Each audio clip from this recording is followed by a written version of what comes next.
Welcome to Terrific Talk. My name is Tom Anderson. Tom Anderson. Play to win back the game. Gone. Gone.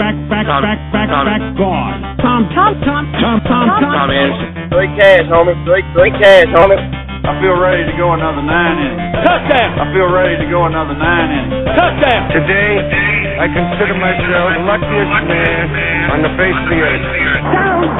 Terrific Talk Podcast. Welcome back, Terrific Talk Podcast.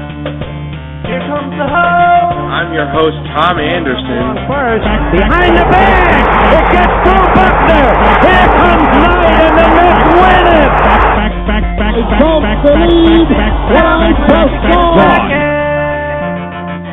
Welcome to Terrific Talk. I'm Tom Anderson. We've got an awesome podcast for you today. For those loyal listeners out there, you know how much I love the game of basketball. I grew up as a shooting guard. I love the three ball.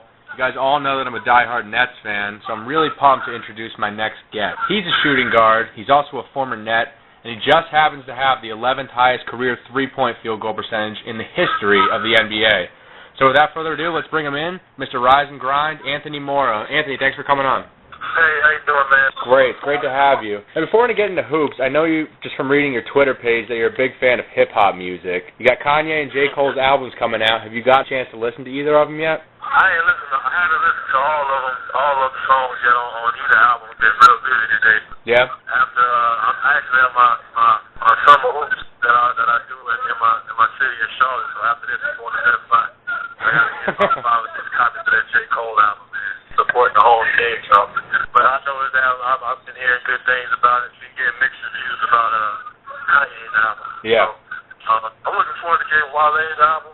Yep. So you played for the Nets. Jay-Z obviously is part owner. I was just wondering, this is always something I wonder, during games, like when you guys are warming up, do you guys ever get like a say as to what music you warm up to in the arena? Yeah, that's funny you asked that because I said something to one of my guys, the arena guys, and he said, one of the PR guys, he said, hey, if you want to hear anything, just let them know. So nice. I had like my playlist. There's like a five songs or something like that. I have a little playlist that they play before the game. What songs did you suggest? I think back then that's when like 2 Chainz was really getting hot. Nice. So 2 Chainz that really just started getting hot then. So I had a lot of 2 Chainz on there, some Rick Ross, some Mick Middle. So that's when that little wave was getting hot. So I had all those guys on there. Very cool. So I know you guys are warming up, lots going on out there. Are there certain arenas that you think play better music? Oh yeah, definitely. Brooklyn right now. Brooklyn is number 1. Yeah. Before Brooklyn, I think it was Toronto. Toronto had nice places. Really? Yeah, Atlanta's definitely one of them. Nice. I'll say those top 3 right there, right now. Interesting.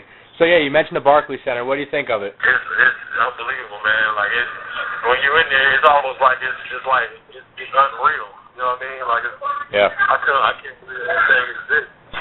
It's beautiful. It's beautiful, and it's something that I don't know. I mean, it's the best arena in the world. You know, according to most people. Yeah. You know, I think it's just a lot. I think it's gonna set a trend for a lot more arenas built in the future. They're gonna try to take that. So growing up, what player did you grow up idolizing? Anyone in particular that you kind of modeled your game after? Oh man, there's a few people. You know, of course, Michael Jordan from North Carolina. Michael Jordan, Ray Allen. I just watched a lot of guys shoot. Reggie Miller. Yep. You know, all those prolific scoring 2 guards. You know, everybody want to score. I definitely felt like I was always a shooter and a scorer. So those are the guys I definitely modeled my game after. Especially Mike, him being from North Carolina was big. Yeah. Who are the 2 best shooters you think you've ever played with? Oh, definitely Kyle Korver and Stephen Curry. Steph Curry? 2 guys push you every time. You know, it could be up in the air any given. You know, they're very competitive as well too. It's not just like they can shoot. They get in the gym and just mess around. They stick in the gym. You know, they work. So, those 2 guys that really push you and great shooters, man. You can tell by the statistics they're 2 of the greatest shooters in the history. Oh yeah. Like the league. You know, so those 2 guys. So I'm picturing just watching you practice. Let's say you're shooting like 100 open threes. How many on average do you make just in practice? I'm open, man. 100. 100? I don't know. I mean, I can't. I'll say that. You know, I definitely say 100. But I mean, realistically, I really don't even shoot open threes. I worked out earlier today with Steve Silas.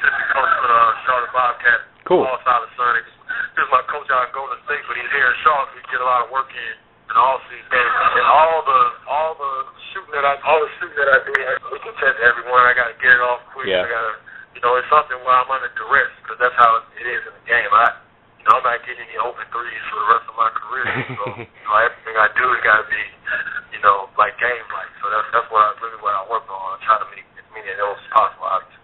Cool. So, yeah, you mentioned you played for Golden State back in 2008. As a rookie, you led the NBA in three-point field goal percentage. In your very first start, it's unbelievable. You scored 37 points on 15 of 20 shooting. You grabbed 11 rebounds. That must have been quite a night for you. Yeah, man. It was just a real blessing being in that position, coming in the league. Those guys giving me that confidence. Coach Nelson giving me the opportunity to come in. Steven Jackson and Corey McGetty.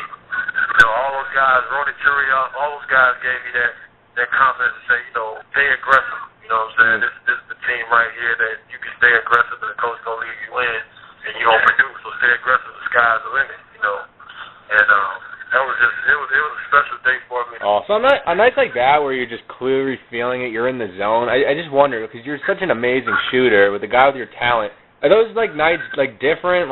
Don't you kind of feel like every time you're going to shoot it's going to go in? What makes that kind of night different from other nights? I mean, at the end of the day it's basketball, so it's a game of inches. So you may be shooting your exact same shot and it just may not be going in at night, or it may not be going in at the time. Yeah. But the best shooters in the league are the most confident. So when you're shooting, that you're shooting the same shot. You know how much you work. You know how much preparation you put in. If you miss 3 or 4 shots, you're going to make the next. You probably make the next 4 or 5. That's how I think. Huh. So that's just one of those things where you never really feel like you're not hot. You never really feel like you're cold. So it's just that confidence and that work ethic. It all comes together. Some nights you get extremely hot. And then you see a guy like Stephen Curry going to score 54 in the guard. You know what I'm saying? So it all comes together. He may not shoot that well every night, but that preparation and that confidence he had, definitely have to respect. That's mainly the formula for that. Who do you think the best team you played this season was? Best team? Best team in the NBA, yeah. I mean, honestly, my honest opinion is those 2 teams that's playing right now. Yeah. And it's hard to choose between both of them. They're 2 different styles, obviously. The Spurs, I mean, obviously, you got LeBron and D. Wade and Chris Bosh and, Ray Allen and all those guys. It's going to be hard offensively. But they thrive off turnovers. And they really make it hard for you defensively. They shrink the floor. They shut you down. They turn your water off. Offensively, you really have to be able to execute against that. It's hard. We got great defenders out there and great athletes. It's hard to keep them out of transition. But the Spurs, you got Tim Duncan, the greatest, in my opinion, power forward ever. I agree. Tony Parker's going to be your Hall of Famer. Manu Ginobili, and you got role players all around the table. And, they do a good job of continuing to build their team, man. Got great role players, and they continue to build and not get old. They've gotten younger. Yeah. Brought in some nice pieces, and that's something you don't see with teams that have been together since 1998 or 1999 or however long they've been together. So, right. You mentioned the role players. How about Danny Green? I mean, as a shooter, watching him, that's got to be pretty impressive. Yeah, man. I'm happy for him as well, too. I played against him in college, played against each other, and seeing him go through that grind to get where he is. He got cut from them earlier in the year. He got cut from Cleveland. But one thing you can say about him outside of how well he's playing right now, I've never seen him down on himself. I with a bad attitude. You see him dance on the sideline, just in good spirit. Anytime you come in, he's going to play hard. Yeah. He don't scrap defensively. I think now everything is just coming together for him. And that's where he's making threes. Everybody's like, we didn't know he could shoot this well. He's always been that shooter. It's the confidence, the preparation, and the opportunity. So now you see him come out, and he's making all these threes, and he's scoring all these points. He's not just making catches, shoot shots. He's coming off pick and rolls, hitting floaters. You know what I'm saying? And that's just all comes from preparation. Everything comes together at the right time for a shooter. The rest of your game opens up. And he's an excited. I mean, in my opinion, right now, you have to give him Finals MVP.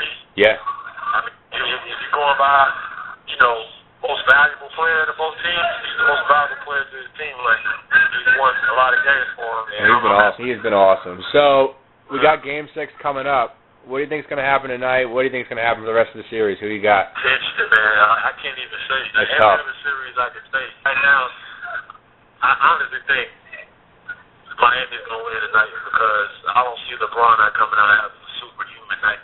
Yeah. He's going to impose his will on the game. You know, he's going to stay aggressive. I think he's going to be able to adjust to one thing. Once again, Spurs coach staff, I mean, they're unbelievable, obviously. Having Danny Green, they're throwing a lot of different bodies at LeBron. Guys, you know, people are like, he's not being aggressive.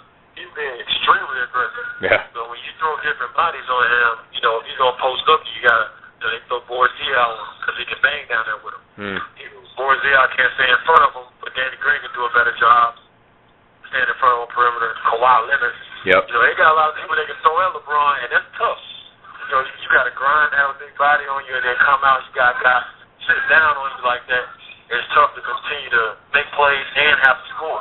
Yeah. But that, if he weighs and well, Chris Bosh is playing solid. Been kind of up and down, but he's playing solid. You know, it's gonna make it a little easier for LeBron to get out. I think he's gonna have a crazy one of those 40-point nights. It's gonna be fun to watch. So you're gonna be a free agent this off season.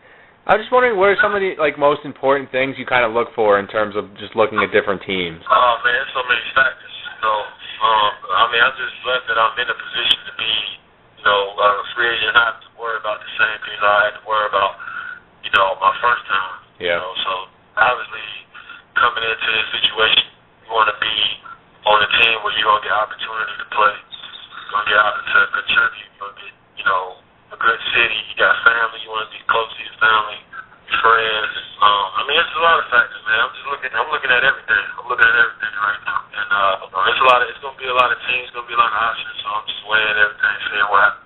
Cool. So I'm a Nets fan, so I got to ask you this: any chance of a possible return to the Nets? Do you have any interest in signing with them? Yeah, I mean, you know, it's hard. It would be hard to even answer it, but I mean, that was a time of my life with the Nets. It was great. Yeah. I felt like not only did I, you know, expand my game as a player, but I also kind of grew up. You know, being in New York City, it's almost like I had to grow up fast. You know what I'm saying? Right. And it was a good situation, man. The fans were great. The whole area treated me well. The organization is A1. You know, everybody in the organization deserves to be in Brooklyn and get all the accolades and everything. They get everybody from top to bottom. So it was a great organization. So I mean, obviously, you know, I think they probably be one of the teams according to all the fans and stuff on Twitter. Yeah. And the worldwide and stuff. So I mean, it'd be a great situation, but you know, we'll see. Interesting. I saw on Twitter you've been supporting this Dine Out for Kids nonprofit organization. Can you tell us a little about it and how people can get involved with that? Yeah, it's a nonprofit organization ran by St. Johnston here in Charlotte, North Carolina, and they do a lot of prevention for kids dropping out of high school, you know, trying to keep kids in school and achieving their goals. And that's something that I kind of, you know, those types of things in my city, I feel like I'm obligated to be a part of. Cool. Because, you know, me growing up in here and being like a lot of those kids, growing up under a lot of the same circumstances, I want to be able to help kids in any way I can. So, you know, I didn't have an NBA player from here come back and sit me down and tell me, you know, what I need to do and just talk to me. You know, not lecture to me, but just talk to me and make me feel comfortable and make me feel confident that I can grow up and do whatever I want to, you know, put my mind to. You don't have to be sports, you know, I don't have to be doing things put you to mind. So that's something that I thought important I had to do, and I took the kids out, went for the dinner, and nice. It was a great situation, man. I had a great time. Well, Anthony, I really want to thank you for coming on. This has been great. Enjoy the game tonight. I hope you make that Best Buy run soon. Yeah, you enjoy both albums. This has been great. I really appreciate it. Thanks, man. I appreciate it.